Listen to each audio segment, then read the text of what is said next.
நீங்களாம் இவ்வளோ நாள் எங்கடா இருந்தீங்க அப்படிங்கிற மாதிரி தமிழ்நாட்டில் அவ்வளோ நிகழ்ச்சி நடந்துட்டு இருக்கு. ஒரு நடிகர் முதல்வர் ஆனதும் போதும் எல்லாத்துக்கும் நடிகர்கள்ட்ட போய் மைக்க நீட்டுறாங்க நம்ம ஆளுங்க. அதுவும் ஒரு பையன் இருக்கான், பார்க்கறதுக்கு சின்ன பையன் மாதிரி இருக்கான், அவன் நடிகனா, அவன்கிட்ட போய் கரண்ட் பிரச்சனையை குறித்து மக்கள் இப்படி கொந்தளிக்கிறாங்களே, இதுக்கு என்ன பதில் சொல்கிறீங்க அப்படின்னு கேட்பாங்க போல இருக்கு. அதுக்கு அந்த பையன் சொல்கிறான், கேள்வி கேட்டால் கரண்ட் வந்துடுமா, சும்மா போராடுனா கரண்ட் வந்துடுமா அப்படிங்கிறான். நீங்கள் விஜய்கிட்ட போயிட்டு காதில் கரண்ட் எப்போ வரும் எப்போ வரும்னு கேட்டால் கரண்ட் வந்துடுமா அப்படின்னு நக்கலாக சிரிக்கிறாங்க. சினிமாக்காரனுக்கும் அரசியலுக்கும் என்ன சம்மந்தம்? அவன்கிட்ட போய் அரசியல் சம்மந்தமாக கேட்டால் அவன் இப்படி தான் சொல்லுவான்.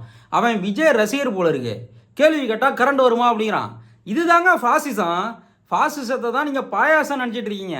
கேள்வியே கேட்காத அப்படிங்கிறதான் ஃபாசிசம். சும்மாவா கேள்வி கேட்குறாங்க? கடைசி 5 வருஷம் ஒழுங்காக வந்துட்டு இருந்துச்சு, அவ்வளோ சரியாக நிர்வாகம் பண்ணிட்டு இருந்தாங்களே. இப்போ நீங்கள் வந்து 1 மாதம் ஆயிடுச்சு, 1 மாதத்துலேயே இவ்வளோ கோளாறு நடக்குது, இதை கூட நிர்வாகம் பண்ண தெரியலையான்னு நிர்வாகத்தை தான் கேள்வி கேட்குறாங்க.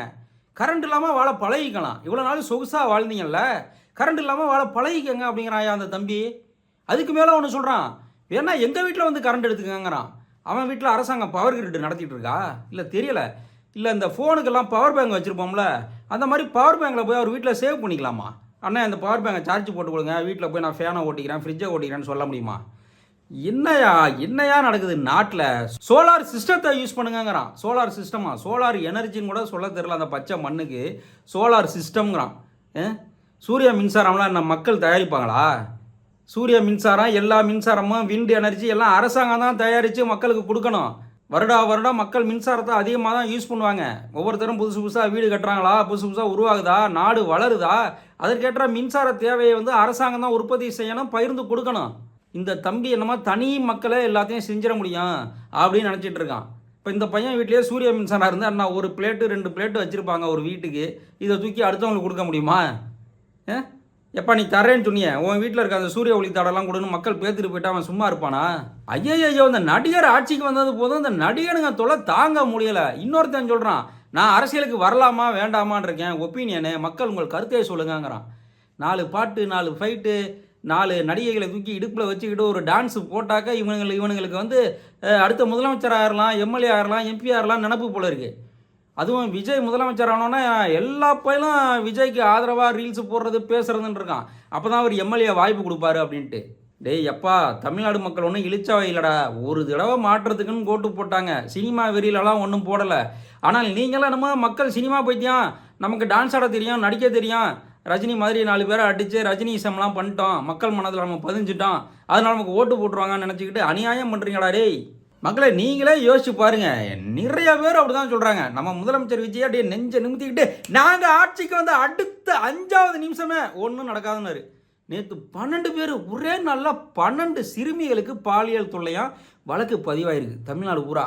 மக்கள் போராடுறாங்க, ரோட்டில் போராடுற வீடியோலாம் பார்க்குறீங்களா? மக்கள் ரோட்டில் போராடுற வீடியோலாம் பார்க்குறீங்களா? இதில் ஒரு அமைச்சர் சொல்கிறாரு, விஜய் வந்து ரொம்ப ஃபீல் பண்ணாராமா. அந்த கும்மிடி பூண்டியில் 3 வயது சிறுமியை கொலை பண்ணாங்க இல்லையா, பாலியல் வன்கொடுமை செஞ்சு, அதை கேட்டோன்னே விஜய் வந்து ரொம்ப வருத்தப்பட்டாராம். ஆனால் இன்றைக்கி விஜயோட நிகழ்ச்சி நிரல்லாம் போட்டு ஒரு மீம்ஸ் சுற்றுது. நிறைய நடிகர்களை தான் சந்திச்சிருக்காரு, அவங்களோட வாழ்த்துக்களை பெற்றிருக்காரு. இதில் என்னத்தை வருத்தப்பட்டாருன்னு தெரியலன்னு சொல்லி மீம்ஸ் போட்டுட்ருக்காங்க. நடிகர் விஜயும் அந்த பேச்சு பேசினார். குழந்தைகளை மாமாவுக்கு ஓட்டு போடணும், உங்கள் வீட்டில் சொல்லி ஓட்டு போட சொல்லுங்கன்னு சொன்னார். எவ்வளோ குழந்தைகள் பெற்றவங்க காலில் விழுந்து ஓட்டு போடாட்டி நான் அவ்வளோதான், உன்ட்ட பேச மாட்டேன், நான் அதை பண்ணிக்குவேன் இதை பண்ணிக்குவேன் மிரட்டி ஓட்டு போட வச்சாங்க. இன்றைக்கி ஒரே நாளில் 12 குழந்தைகள் மேலே பாலியல் வன்கொடுமை நடந்திருக்குன்னு சொல்லி கேஸு ஃபைலாக இருக்குது. விஜய் ஏதாச்சும் சொன்னாரா? இல்லை தெரியல. அவர் ஏதாச்சும் சொல்லியிருக்காரா? வருத்தப்பட்டு அறிக்கை விட்டுருக்காரா? ஒன்றும் கிடையாது. குழந்தைகளை ஓட்டு போடுங்கன்னு சொன்னவர் இதுக்கெல்லாம் வந்து எனக்கு இதெல்லாம் பார்க்க ரொம்ப வருத்தமாக இருக்குது. அதுவும் நிறைய பேரை தாவேக்க நிர்வாகிகள்னு சொல்கிறாங்க, அரெஸ்ட் பண்ணுறவங்கள. இப்படிலாம் செய்யாதீங்கப்பா கட்சிக்காரர்கள் அப்படின்லாம் சொல்ல மாட்டேங்கிறாரு. பாஜகவோட நயினார் நாகேந்திரன் ஓப்பனாகவே சொல்லிட்டாரு, உங்கள் கட்சியிலேயே இவ்வளோ காம கொடூரர்களை வச்சுக்கிட்டு நீங்கள் எப்படி அரசாங்கம் நடத்த போகிறீங்க, எப்படி இதெல்லாம் கண்ட்ரோல் பண்ண போகிறீங்க அப்படின்னு கேட்டிருக்காரு. விஜய் இதுக்கெல்லாம் ஒரு பதிலுமே சொல்லலை. விஜய் வந்து மக்களை வந்து ஒரு ரசிக போதையிலே வச்சுக்கணும்னு முடிவு பண்ணிட்டாரு. நம்ம குரலை அடிக்கடி மக்கள் கேட்டால் மக்களுக்கு பிடிக்காது. மக்கள் மத்தியில், அதாவது பத்திரிக்கையாளர் மத்தியில் போய் அவங்க கேட்குற கேள்விக்கு நம்மளால் பதிலும் சொல்ல முடியாது, பதில் சொல்ல ஆரம்பித்தா எக்ஸ்போஸ் ஆயிடுவான், அதனால் நம்ம குரல் மக்களுக்கு கேட்கவே கூடாது அப்படின்னு சொல்லி அவர் அதிகமாக பேசுகிறதே இல்லை. 6 மணிக்கு மேலே அவர் வீட்டுக்கு போயிடுறதாகவும் சொல்கிறாங்க. அது எந்த அளவுக்கு உண்மைன்னு தெரில. 6 மணிக்கு மேலே ஆட்டோ ஓடாது அப்படின்லாம் அவரை விமர்சனம் பண்ணிட்டு இருக்காங்க. நாட்டில் எப்பா நடக்கிறத பார்த்தா ரொம்ப பயமாக இருக்குது. இந்த ஒரு மாதத்துலேயே அவ்வளவு பிரச்சனை. மின்வெட்டுக்காக மக்கள் வந்து சாலை மறியல் போராட்டம் செய்கிறாங்க. குழந்தைகளை வன்கொடுமை செய்கிறதுக்காக வந்து சாலை மறியல் போராட்டம் செய்கிறாங்க. கேஸ் எல்லாம் பார்த்தீங்கன்னா அந்த குழந்தையெல்லாம் அடக்கம் பண்ணுறதுக்கு பெற்றோர்களை வந்து மிரட்டுறாங்க. உடனே அடக்கம் பண்ணிடுங்க அப்படிலாம் சொல்லி போலீஸார் மிரட்டுவதாகவும், கும்மிடி பூண்டியில் அடக்கம் பண்ணுறேன்னு சொல்லிட்டு பொன்னேரி பகுதியில் பெற்றோர்களுக்கே தெரியாமல் அடக்கம் செய்கிறதாகவும் டிவி நியூஸ்லேயே சொல்கிறாங்க. அதெல்லாம் பார்க்கவே ரொம்ப பதைப்பதைப்பாக இருக்குது. மக்களே, ஃபாசிசமாவது பாயாசமாவதுன்னு அப்படின்னு அவர் சொல்லியிருக்காரு இல்லையா? அதாவது ஃபாசிசம் அப்படிங்கிறது இப்படி தான். இந்த மாதிரி யாருன்னே தெரியாது சின்ன சின்ன பசங்களாம் வந்து ஏன் கேள்வி கேட்குறீங்க, கேள்வி கேட்டால் கரண்ட் வந்துருமா, கேள்வி கேட்டால் உங்கள் பிள்ளைக்கு உயிர் வந்துருமா அப்படின்னு சொல்லுவானுங்க. அதான் ஃபாசிசம்.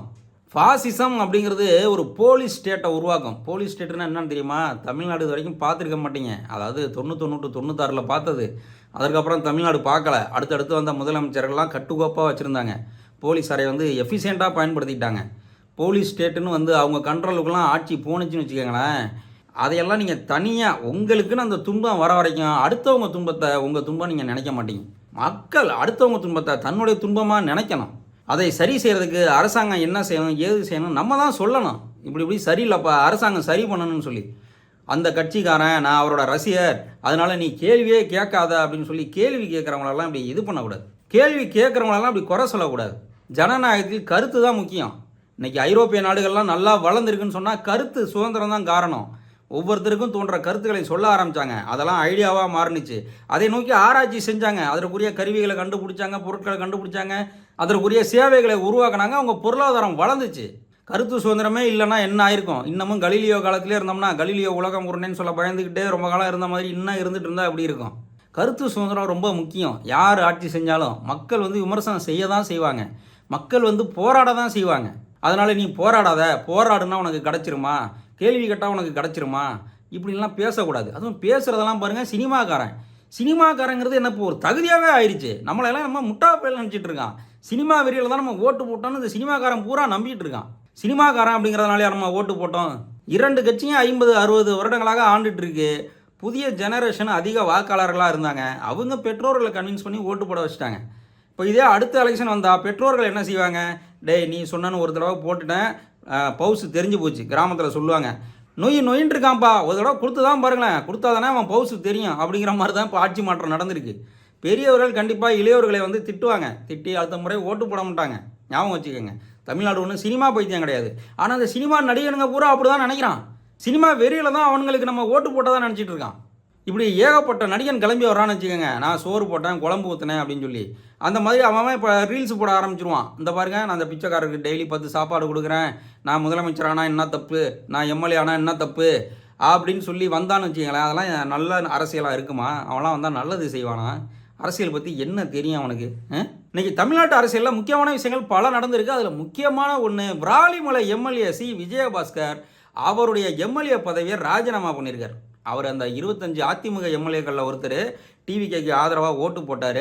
எடப்பாடி பழனிசாமி வந்து கொஞ்சம் ஃபீஸை பிடிங்கிட்டார் அந்த 25 பேருக்கு. நமக்கே தெரியும். திரும்ப இவங்களால் ஏடிஎம்கே போய் சேர முடியல. சேர்ந்த ஆளுங்களாம் அவர் ஏற்றுக்கிட்டார். இவரெல்லாம் கொஞ்சம் பெரிய தலை அப்படிங்கிறதுனால சேர கூச்சப்பட்டுக்கிட்டு, ஏன்னா மாவட்ட செயலாளர் பதவியெல்லாம் பிடிங்கிட்டார் அந்த 25 பேர்கிட்ட இருந்தோம். வேற ஒரு மாவட்ட செயலாளர் கீழே வேலை பார்க்கணும்னு சொல்லிட்டார். திருப்பி அதிமுக வந்தால் வேற அந்த மாவட்ட செயலாளருக்கு கீழே தான் நீங்கள் வேலை பார்க்கணும்னு சொல்லிட்டார். அதனால் தர்ம சங்கடத்தில் இருந்தவங்க ராஜினாமா பண்ணிக்கிட்டே போகிறாங்க. இவரும் டிவிக்கில் தான் போய் சேருவார் போல இருக்குது. ஏன்னா ஏற்கனவே ஆதரவாக ஓட்டு போட்டிருக்காரு. இப்படி ஏடிஎம்கேலேருந்து டிவிக்கில் போய் சேர்ற எல்லா எம்எல்ஏக்கள், எல்லா நிர்வாகிகளும் பிஜேபி ஆட்சியோட தான் போய் சேர்றாங்கன்னு எல்லோருக்குமே தெரியும். ஆனால் பாருங்கள், டிவிகேக்கு ஆதரவு கொடுத்த கம்யூனிஸ்ட் கட்சிகளுக்கு, விசிகேவுக்கு, காங்கிரஸுக்கு மட்டும் தெரியாது. அவங்களுக்கு மட்டும் டிவிகே வந்து ஒரு மதசார்பற்ற கட்சி, அதனால தான் நாங்கள் ஆதரவு கொடுத்தோம் அப்படின்னு சொல்லிட்டு இருக்காங்க. அவங்களுக்கு மட்டும்தான் அது மதசார்பற்ற கட்சியாக இருக்குது. பிஜேபி கூட்டணியில் இருந்த அதிமுகலேருந்து இவங்களாம் வந்து சேர்றதெல்லாம் இந்த கம்யூனிஸ்ட் கட்சிகளுக்கு, விசிகேவுக்கு, காங்கிரஸுக்குலாம் ஒன்றும் பிரச்சனை இல்லை. இன்னும் கொஞ்ச நாளில் அதிமுக எம்எல்ஏக்களை இப்படியே தூக்கிட்டு ஒரு 10 எம்எல்ஏக்களுக்கு இடைத்தேர்தல் வந்தாக்க 108 சீட்டில் இருந்து ஒரு 10 சீட்டையும் நம்ம ஜெயிச்சுட்டா மெஜாரிட்டிக்கு வந்துடுவோம் அப்படின்னு விஜய் நினச்சிட்டு இருக்குது. எல்லோருக்குமே தெரியும். விசிகே, காங்கிரஸ், கம்யூனிஸ்ட் கட்சிகளுக்கும் தெரியும். இருந்தாலும் அது அப்படியே ஒன்றுமே தெரியாத மாதிரி விசிகேவுக்கு இன்னும் 6 மாதம் டைம் கொடுக்கணும், 6 மாதம் டைம் கொடுக்கணும் அப்படின்னே சொல்லிட்டு இருக்காங்க. இவங்கெல்லாம் அரசியலில் பழந்து இன்னும் கொட்டை போட்டவங்க தானே. இந்தந்த விஷயம் இப்படி செய்யணும்னு சொல்லலாம் இல்லையா? ஒன்றும் சொல்கிறது கிடையாது. இவங்க கட்சியிலேருந்தே அமைச்சர்கள் இருக்காங்க. அந்த அமைச்சர்கள்லாம் என்ன செய்கிறாங்க, ஏது செய்கிறாங்கன்னே தெரியல. எல்லா நியூஸ்லேயும் டிவிக்கு அமைச்சர்கள் தான். ஏன்னா டிவிக்கு அமைச்சர்கள் வீட்டை விட்டு வெளியே வந்தாலே அது ரீல்ஸ் தான். ரீல்ஸ் ஆட்சி தான் நடந்துகிட்டு இருக்கு. எங்கே போனாலும் ரீல்ஸு, எதுக்கு எடுத்தாலும் ரீல்ஸு.